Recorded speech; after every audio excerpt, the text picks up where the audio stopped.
Welcome to the Oddity Shop, where the bizarre is always on sale.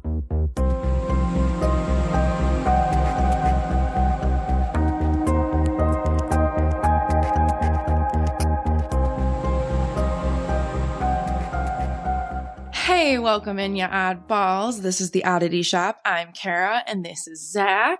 This is the podcast where we tell you weird, creepy, odd, paranormal, another random word that I usually throw in there, but I can't think of one, stories from around the world. Yes, that's that. How you be doing today? I'm be doing good. Well, I spent 4.5 hours on my day off putting together a simulation race seat. Oh, you got sucked into that? Here's the thing. I actually didn't get sucked into it. I just willingly started helping because, listen, I wanted to play.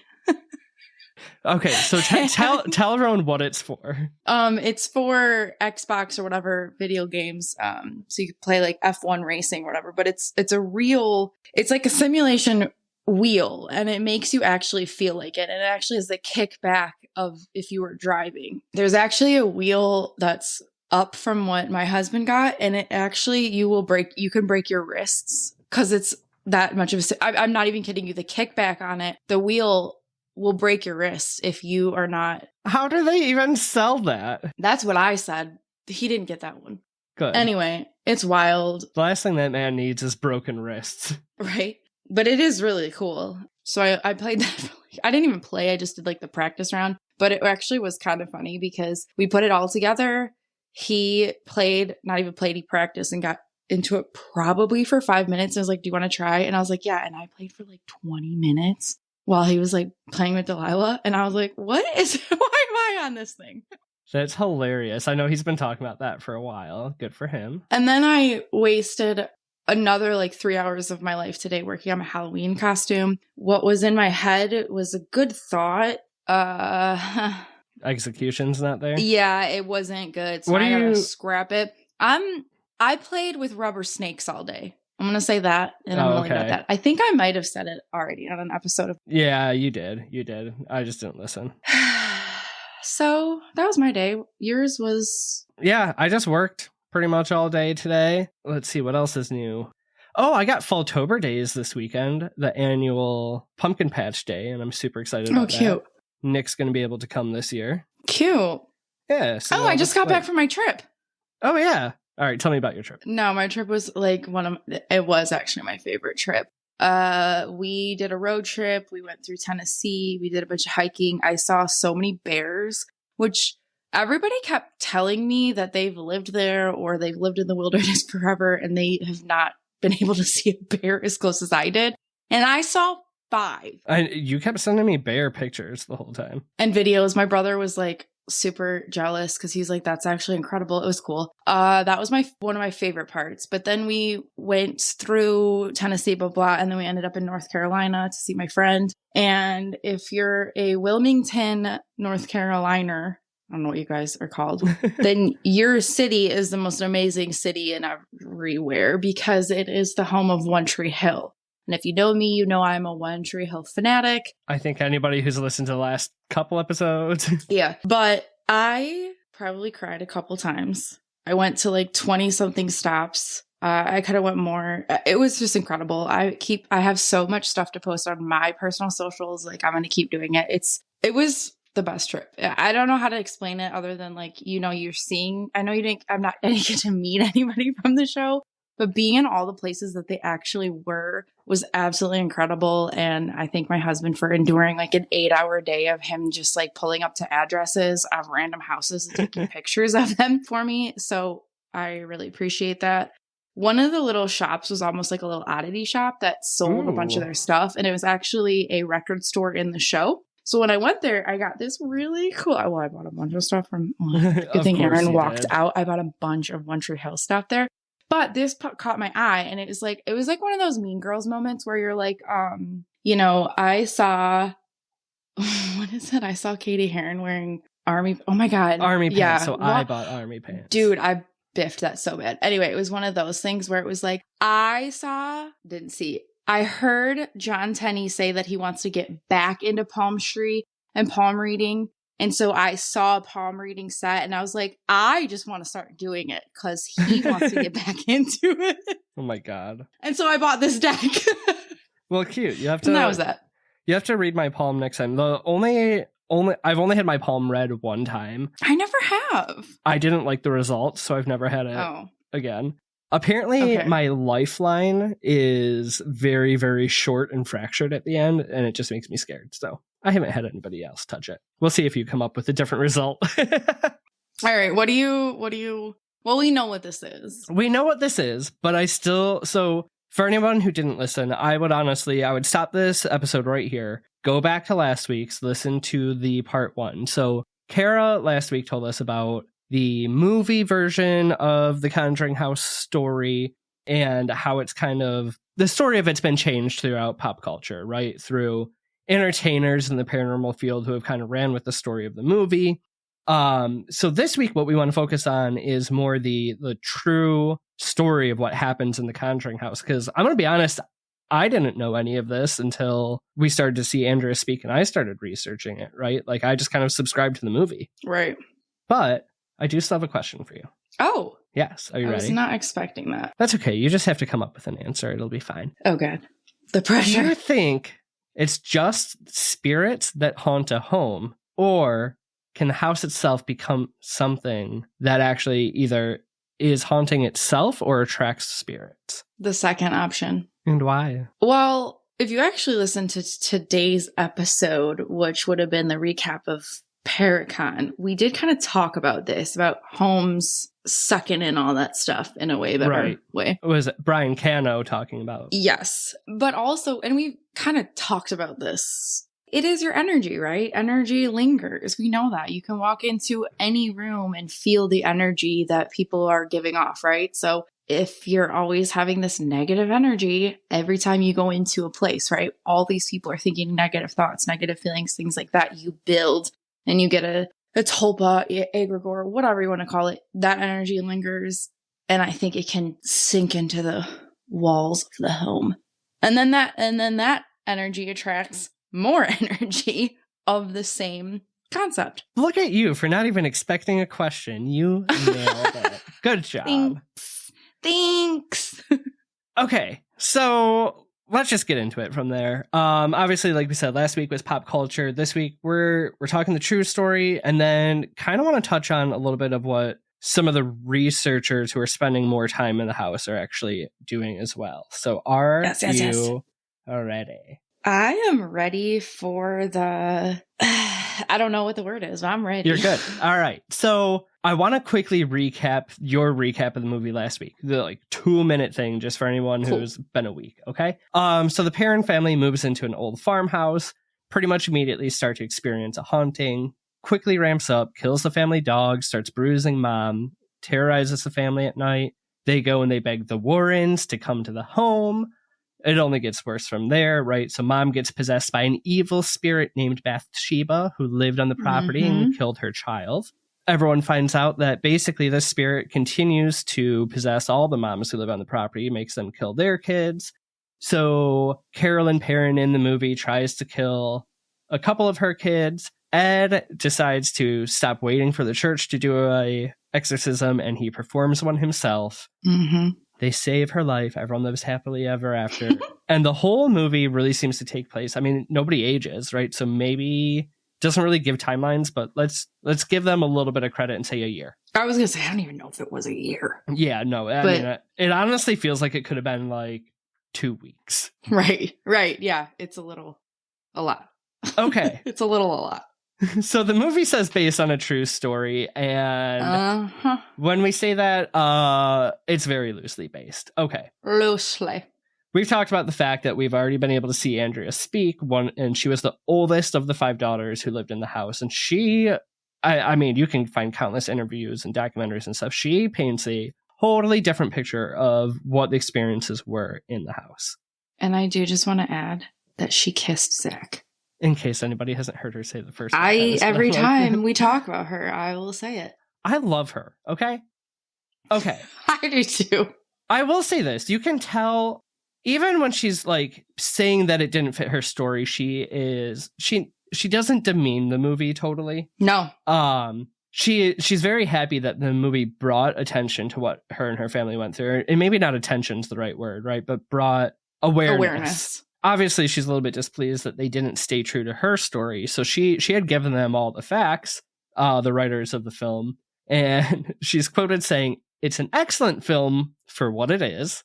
It's about 5% or 95% fiction and 5% hard truth." Didn't she give them like her journals, like her diaries? Yes, she did.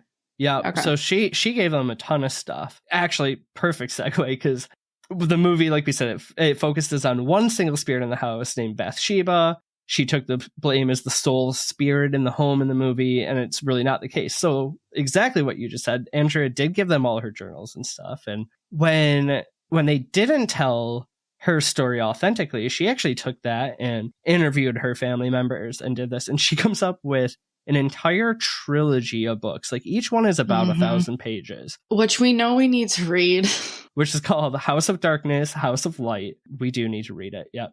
But she tells all the stories of what it was really, really like to live in the house. So we're going to keep this under an hour. There's 3,000 pages on this. I'm going to just try to give the biggest highlights that really explain the differences. So Carolyn, Roger, and their 5 daughters, they move into the very old Rhode Island farmhouse in January 1971, and they lived there for just short of 10 years. So they moved out in 1980.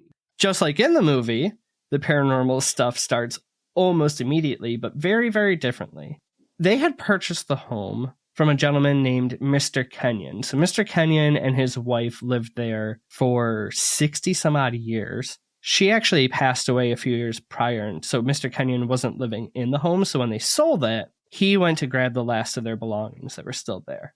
Andrea, she's saying that on day one, right, they're unloading boxes while Mr. Kenyon is loading up china from the cabinet. So she walks in with a box.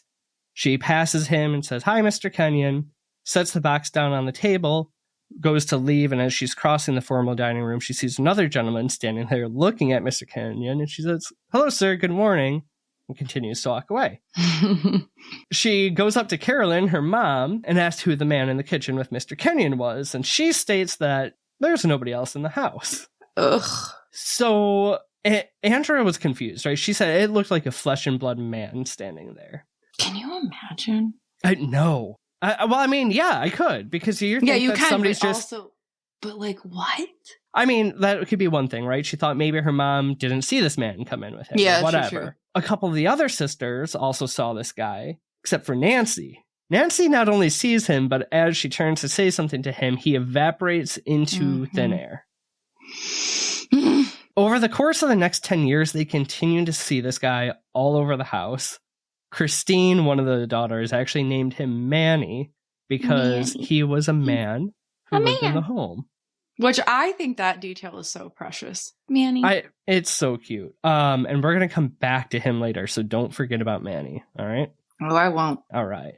It does kind of start to go crazier from there, right? So Cindy and Christine, they shared a room, and they would see, this one's heartbreaking, they would see a little girl walk through all the time who would be crying and holding a book in one hand and a handkerchief in the other. Aww. They always said she wasn't evil. She was just kind of more sad because she was always crying out looking for her mom. Oh. I know. I have goosebumps. Those goddamn ghost children. Yeah, you love your ghost children. I forgot about that. I heard them. There's a couple in here. And then we talked about this a little bit last week, right? But almost immediately, Cindy would constantly hear at night a multitude of voices, and they would all be repeating all at the same time, "There are 7 dead soldiers buried in the wall."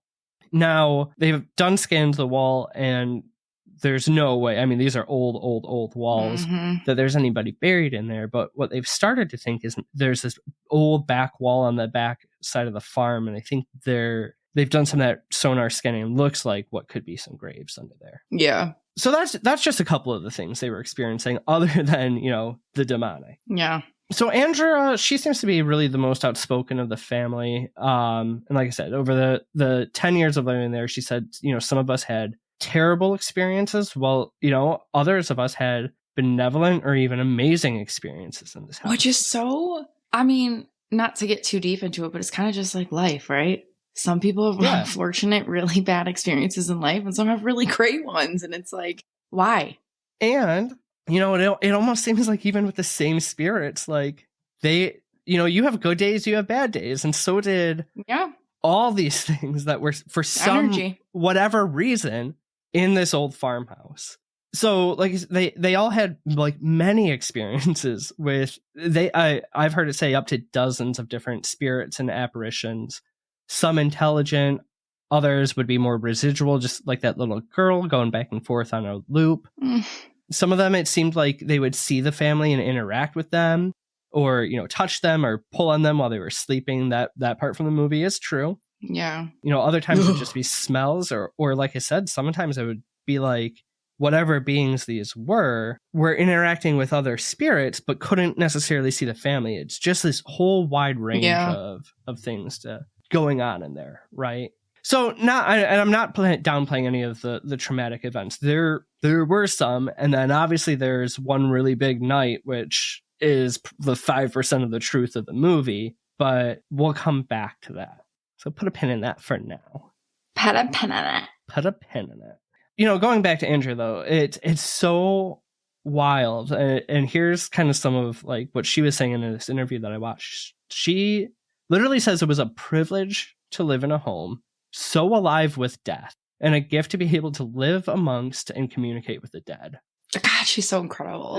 And she's a phenomenal speaker. If just look her up online. She's great. She's hilarious. My favorite line she said, though, is the home is a portal cleverly disguised as a farmhouse. And it's like, that makes so I think much that's more like sense. Their slogan now for the Conjuring House.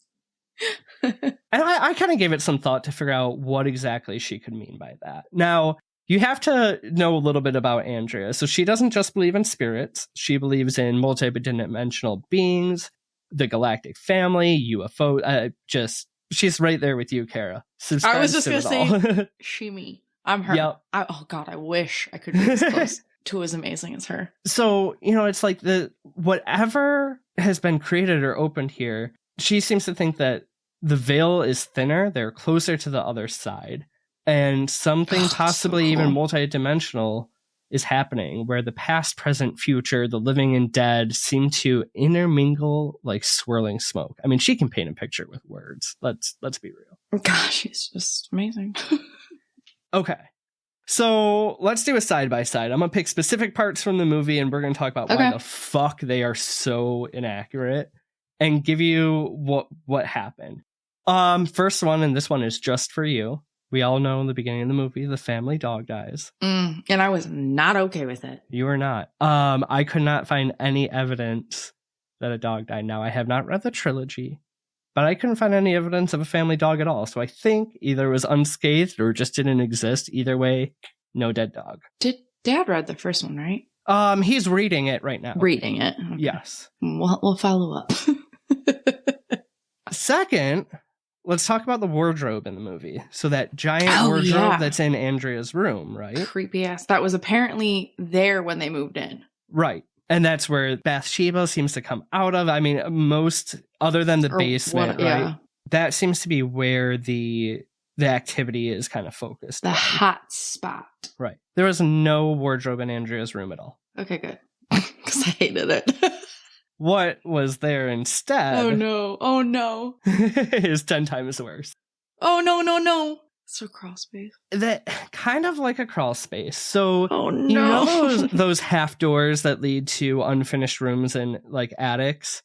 The house had one of those, and not only was this an unfinished space. I don't want to say unused. It was used. So in early colonial American homes, they had a room in the house called a bourning room. The bourning room was reserved for births, illnesses, and deaths. So with the home being obviously as old as it was. Oh, okay. And you couldn't really get to a hospital. Yeah, I know exactly what room it is now from knowing what the real house looks like, I didn't realize that was off of her room. That was off of her room. My God. So she would just hear, it's got one of those like heavy iron latches, and you could just hear it moving all night. In the Beyond the Grave documentary, they go in there. And so when you go in there too, right? Not only is it the unfinished space, but it's the old roof nails that are just sticking through the boards. It reminds me of like the Chokey from Matilda. Oh, yeah. You know, that's a real miss on the actual Conjuring movie. Yeah, because I think that would have been more terrifying. Times scarier. It's just less aesthetic because that wardrobe was such a thing, you know, if it was just a door. Ugh. But so like you were saying, like it was just a creepy area, right? Once again, in the Beyond the Grave documentary, the filmmaker goes in there, she goes, God, it just has such a bad energy in here. And Andrea looks right at the camera and goes, and that's what I slept with every night in this room. Oh my God, I love that woman. Love her. Okay, so then let's talk about, there's a few spirits, right? But there's like focus on one and maybe 4 spirits that they talk about total. Mm-hmm. I think we get Rory's name. His mom is basically nameless. Mom doesn't really get a name. Bathsheba, obviously. Right. So Bathsheba, maybe and another mom that think that they killed somebody. I think so. It's. I mean, we already talked about the fact that there's a ton in there, right? Carolyn would like regularly interact with or see people sitting in the dining room. Andrea once saw a literal ghost version of herself wearing pioneer clothing. Wow. I mean, the entire family over 10 years said they became almost acquainted with more than a dozen spirits that they saw on a regular basis. That's incredible. It's honestly, it's something. It's wild. I mean, over like every day they're having experiences. All right, so let's talk about the little boy, Rory. Rory is probably one of the most true parts of it. Oh, I don't know if I like that. Yes and no. I mean, okay. April, the youngest, right? Yep. So she did actually befriend a spirit. She didn't see him in a creepy music box. She didn't have to look through. Okay, good, because I hated that fucking box. A mirror. But there was a little boy who lived in her closet that she called her secret friend. And his name, he told her, he's not really a Oliver. secret if you call him a secret friend. Or she didn't tell anybody. She didn't tell anybody for a long time. And she especially didn't tell the Warrens. So she told her family after the Warrens left because she had befriended him. What a smart little child. Exactly. She thought that if she told them that he would make her, or they would make him go away. I have goosebumps. Oh. It's a little bit sad when they were leaving the house. I guess April told him, you know, he was invited to come with it. And he said, we're all trapped here. I'm crying. I can literally see it in your eyes. Oh my God. Okay. Oliver. I know. Why in the movie did they call him Rory? Why couldn't they just call him Oliver? That's so sad. I wish you guys could see her. Kara is actually honestly crying right now. Because I'm thinking of a little, what? Like, she was so cute to be like, I'm not going to tell the Warrens. Like, to have the wherewithal to be like, I'm not telling y'all about my friend Oliver. Oh my God. Oliver. Oh. Anyway. I'm wrecked. Okay. Let's get to the 2 big ones now. Let's talk about Bathsheba. So in the movie, it was said that Bathsheba, God, why am I blanking on her last name right now? Sherman, right, was this satanic witch who lived in the house. She sacrificed her kids, killed herself by hanging herself from the tree, right? Okay. She didn't even sacrifice her kids. She sacrificed like her newborn baby. Right. God. Allegedly. In the movie. Even the history that Andrea could find, it seems the townspeople do believe in this woman who was tried of being a witch, or not tried of being a witch, tried for murder but was acquitted, or the charges were dropped. That they thought she might have been a witch, but she actually never lived in the home. She lived near the property, possibly bordering on the farm. And that's the dumbest part. Right. Now, the Warrens did really come to investigate the house, right? And Lorraine Warren did, you know, she's a medium, so she did intuit a spirit named Bathsheba.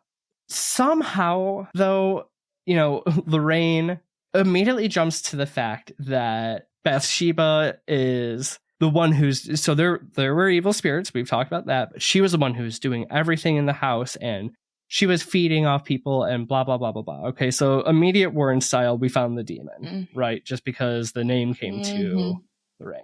And it did seem like, that there were a couple of spirits who were kind of more focused on Carolyn. Now, the Perrons, like I said, they did a ton of research on their own.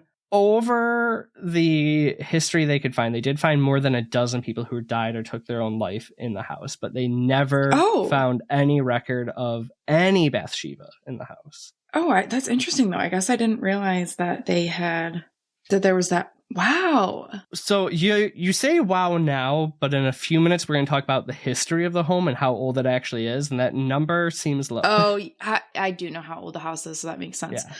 While a lot of people did die in the home, no record of any Bathsheba living there. But like I said earlier, she did live near the property. Now, with the house being a portal or whatever it actually is, right? Mm-hmm. The parents do believe that Bathsheba is there now. However, because she does come up so much in investigations. Now, it could be explained a couple different ways, right? First of all, nobody believes she is evil. Okay. Andrea actually defends her, saying she wishes and thinks it's her mission to prove her innocence. And that might be why she's at the house now. Or kind of what you were saying earlier, where everyone's put so much energy of Bathsheba into it in the house that it is like a tulpa now. Yeah, I mean, it does make sense. And also, it's like, if these people keep calling me, I'm going to come. So for the real life fact, they think the evil spirit might be the spirit of Mrs. Arnold. She sounds like a beach. Mrs. Arnold, here's more of your 5%.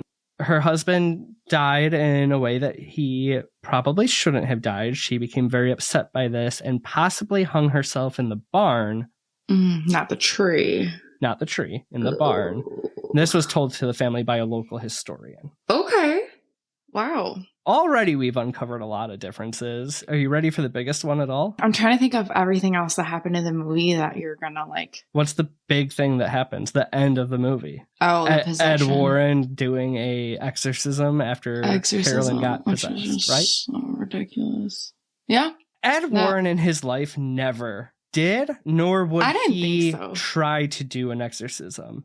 While he was a demonologist and not ordained, he was trained to assist. Right. That's a big difference. And you and me, we've talked about the Warrens so much. We have respect for them for what they've done for the paranormal. Their methods may not have always been the greatest, but I do think he would have absolutely drawn the line. Well, I mean, there's no record of him ever doing an exorcism, so I don't think he would have ever truly done it, even if he was in the position the movie made it seem.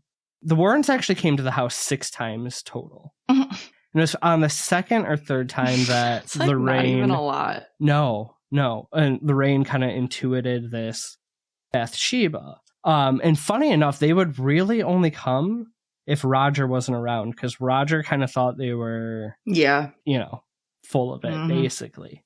What the Warrens did do, instead of an exorcism, was they brought a medium to the home to perform a seance. Okay. Now, as the parents have said, they don't feel like this medium who was brought in was as skilled as she should have been. Oh, and think that she is actually to blame for some of the evil spirits that are in the house. So the night of the seance, Carolyn's chair did levitate. Okay. However, we're not in the basement. They were in the formal dining room looking into the living room. And okay, a couple things. The parent or the Warrens, as soon as they would think something was demonic, right, they became very provocative of trying to get it to show itself, right? So now you have them in their provoking spirit. You have a medium who might not know exactly what she's doing, and this riled up the house. Do you know how many years at this point they'd been living at the house? It was a couple years. So what I didn't say, and I think you touched on it actually, is they had brought other investigators into the home. One of those investigators is actually who brought in the Warrens. It was never Carolyn going and finding them and begging them to come over. No. Okay. No. This spirit that was conjured up by the medium did attack Carolyn. She did not become possessed. Okay. Her chair levitated. She was picked up and thrown from the dining room, goosebumps, clear across the living room, face first down into the floor. So Andrea actually claims that she secretly watched the seance from the top of the stairs. I bet she did. Oh, I know she did. And this is kind of, one of those traumatic things. Yeah. She was convinced that she saw her mom die that night. Oh, like honey. that. She was thrown and hit the ground so hard. So Carolyn was concussed. And after this experience, Roger kicked the Warrens out of the home and basically told them never to come back, right? Never come back, and yep. Carolyn took a very, very long time to recover from this, where she was just in physical pain and drained and, concussion. Like Hello, yeah. Wow. The true story that most people seem to believe, right, is that this medium opened a door she couldn't close and invited some negativity into the house. Or I guess didn't have the opportunity to close because they were all kind of kicked out, right? I mean, either way. I probably would have done the same thing too. Let's be for real. I mean, no, I don't necessarily disagree with Roger, but I guess knowing what we know, even our conversations, we need to like close out. Yes. So yes, I don't blame him in any way, but like you don't know, and like you just witnessed that. I can't even imagine. There's no way you're thinking straight. Absolutely not. I'd kill everybody.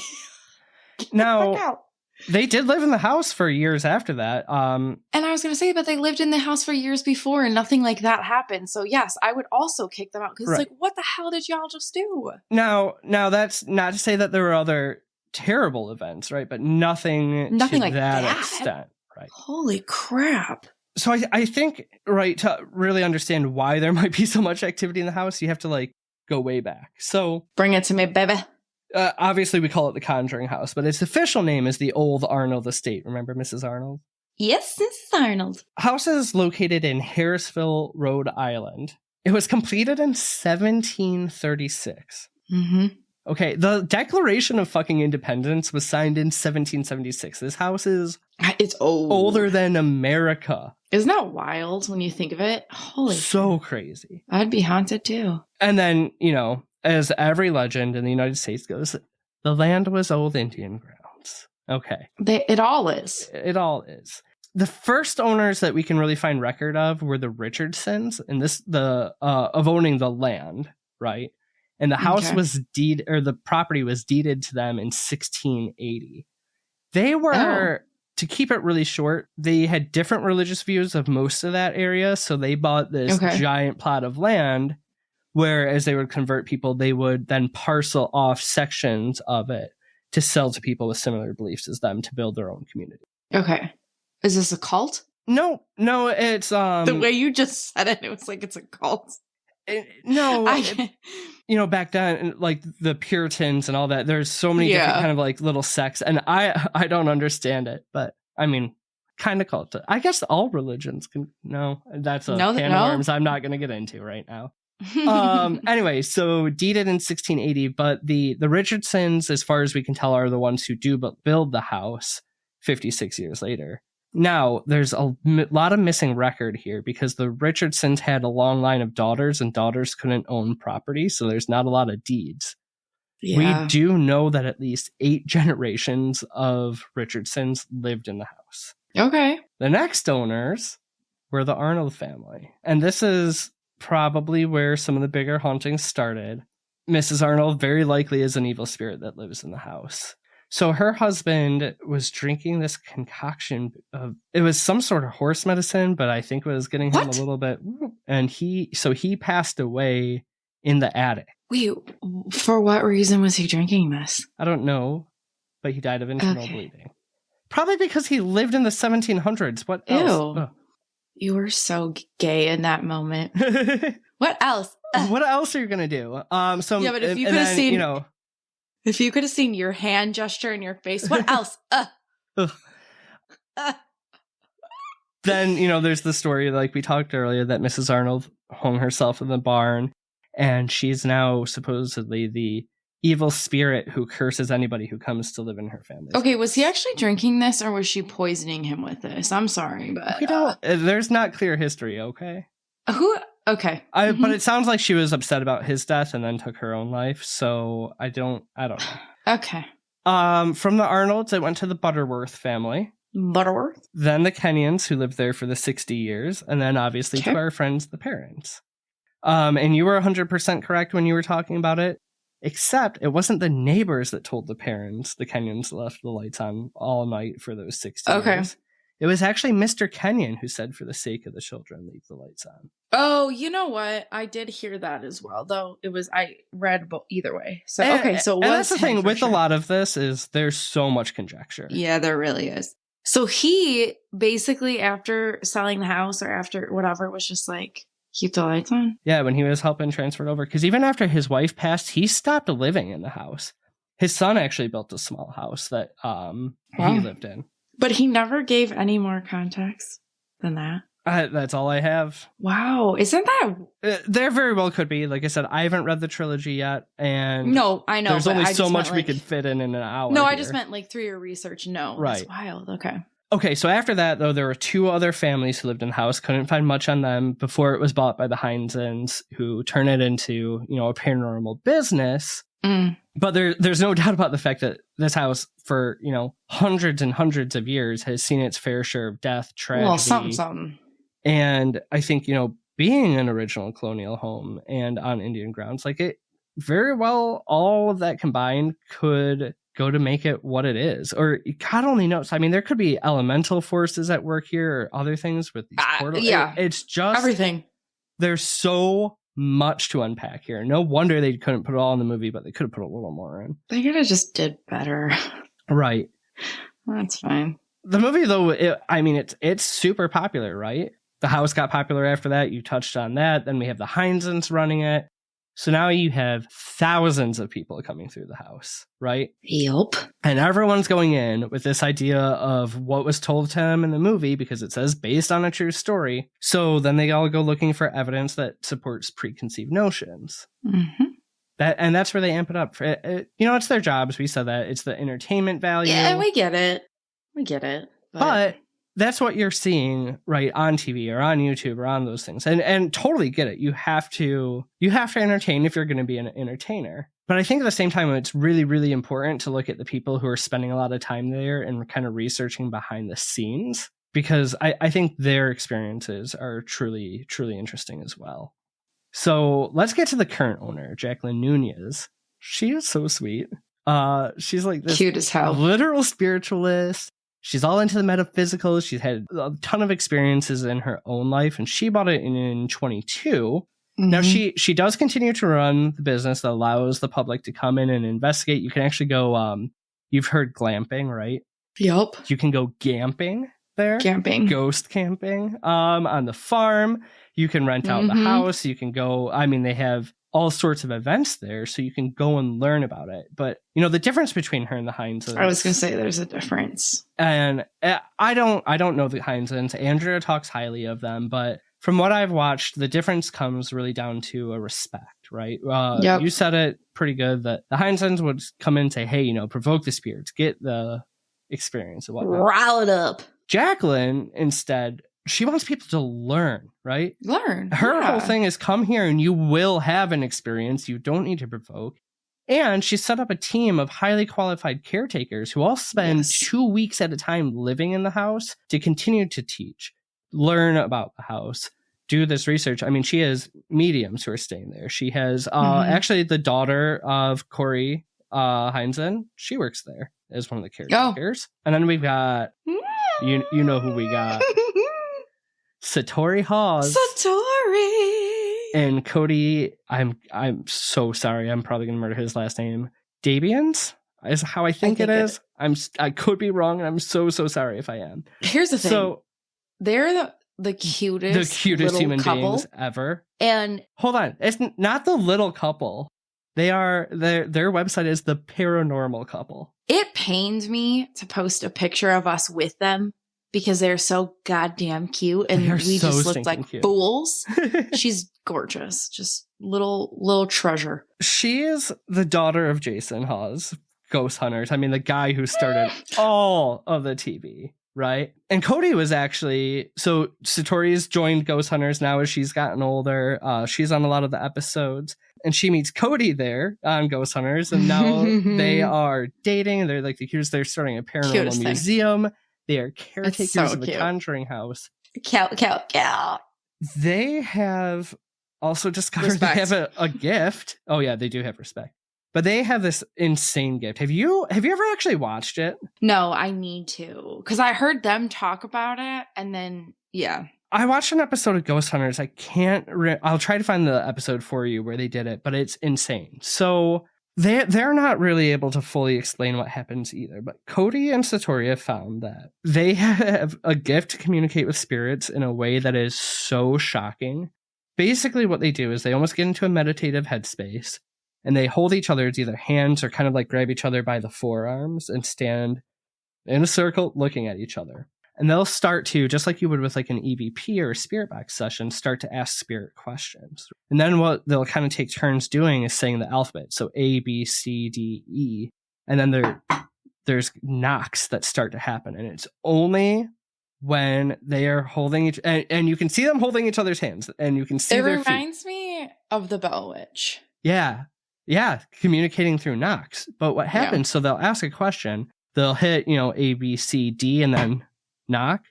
So somebody writes down a D. They continue to do this, and they found that they're getting these super intelligent responses. So at one point... That's incredible. It's really incredible. So they're doing this in the Conjuring House. I said they live there a couple weeks at a time, and they're getting some really good responses. And this name just keeps coming up over and over. This Joe, and nobody could figure out who he was. Somebody thought maybe it was short for Mr. Arnold, because I think his name was Joseph or something. But that didn't seem to be fitting. I literally have chills saying this. So they got a message one day when they were trying to ask Joe who he was. It spelled out the words, "Christine used to call me Manny." I just got full body chills, but I do remember hearing this. Yeah. And I literally, my whole entire body is chills. Just, holy fucking shit. Oh, I'm going to cry right now. I mean, Angela cries when she says that. But that to me is just, so you have people like that now who are really trying to dig in and figure out what the hell is going on here. We've talked about the pop culture. You got the witch demon Bathsheba. There's so much more going on. Andrea nails it. It's a portal cleverly described or disguised. I did that on the last episode too. Portal cleverly disguised as a farm. So I did see, and kind of before we discuss a little bit, right? A couple of interesting quotes from Andrea. One of the quotes she had is, with the house acting like a portal, everyone who goes into the home has a completely different experience. Some have good times, some have bad. Some interact with the same spirits my family did, while others experience their own family members or others they know who have passed. This happens to people who are not connected at all with the farmhouse, and it could be due just to the veil being thinner where it was built. One of the other ones too. So this goes out to the paranormal as a whole, right? She said there's a scientific explanation for what happened. We just simply haven't discovered the science yet. She goes, all of what paranormal investigators do is pseudoscience. But remember, every piece of science was called pseudoscience until we were able to explain it. So, but I love that. And I think it's so important to keep it in mind for the entire paranormal field as a whole, right? Is so many of the entertainers or the pop cultures or the people who are doing it for clout come out and say, I'm the expert and this is exactly what's happening here. And this is what's happening here, No. But you can never fully subscribe to one investigator you see on YouTube or TV or hear talk, right? Because nobody can truly explain. We're all just giving our best guesses to what is happening here. So kind of want to leave it to everyone to do your own research, form your own opinions, and always keep learning. Because at the end of the day, none of us know what the hell is going on the other side at all. And we're just doing our best to try to give it an explanation. I think it's kind of like what I was saying earlier at the top of the episode, that like everybody in life has a different... If you were, if I were to walk up to you and you just got dropped here and you were to be like, hey, explain life to me, what the fuck would you say? You wouldn't even know where to start. Well, but your perception and your idea of life is going to be completely different than literally everybody else that says what life is to them. So I think it's the same way. And I don't even mean life as in life and death. That's just like a Right. I don't mean it that way. I'm just saying we can't even fucking figure out life. I mean, the meaning of life is literally like the oldest philosophical. Right. So how the hell are there's no expert on life. Is there? And to go further from that, there's no expert on death. That's what my point is that you cannot say that you figured it out. You can't say that you're an expert. I mean, yes, you could have expertise in certain areas. I will not take that away from anybody. And you have further knowledge than others. But I don't think there's an expert in life. No. Is there? Let me look it up. I mean, I'm sure there's people who claim to be, but I've never heard of it, right? So then I don't think there could be an expert in death. No, absolutely not. That's my thoughts. We haven't discovered enough. I think now between all the equipment people are using, right, we're getting more evidence than we've ever had before, but it's not enough to explain what's going on. So I'm excited to see what comes out of the Conjuring House over the next couple of years now that Nunez owns it. I am really excited for us to go there because, Kara, I don't care what your thoughts are. It is now on our bucket list. I mean, it already was, but it's... Here's the deal. I only want to stay on the 2 weeks that Satori is going to be there. I know. How do we figure that out? You know, honestly, looking at the stuff online, too, all the other caretakers seem just as amazing as well. I know, but I want to hang out with Satori. I know. She's so cute. Anything else you wanna add to it? Because I got one last Andrea quote to wrap it all up, so you let me know when you're ready. Here's and I think I said this in the last episode, or what we've said it, I don't even know. She is so incredible that she is thankful that she experienced this. And listen, yes, has she profited off of it in a way? She has. But I don't think she's profited it off of a way where she has like ill intents about it. I think that she is just giving out her thoughts and her experience, and she really genuinely wants people to learn. So here's the thing. Before the movie, she never tried to profit off of it. Yeah. Right?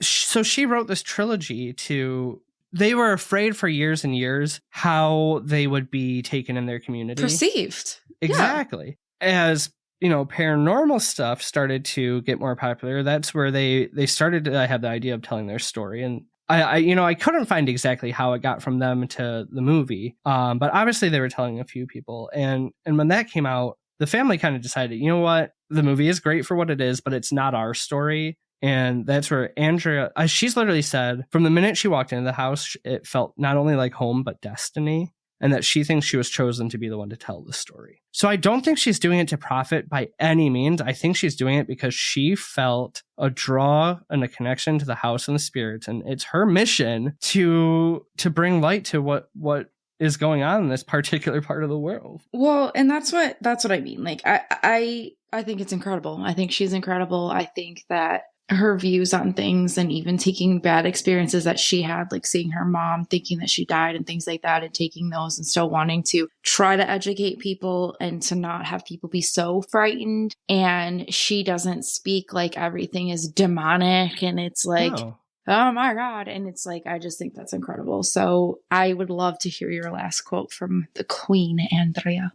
You set it up perfectly. It's short, it's sweet. She says, "We have to have a respect for the spirits. We lived with them, but it was their house first." I love her. So that is good job. The very short and condensed version of the real story of the Conjuring House. I mean, when you look at it that way, there's so much more. Oh my God, we got to go. We have to go there. Satori, tell me when you'll be there.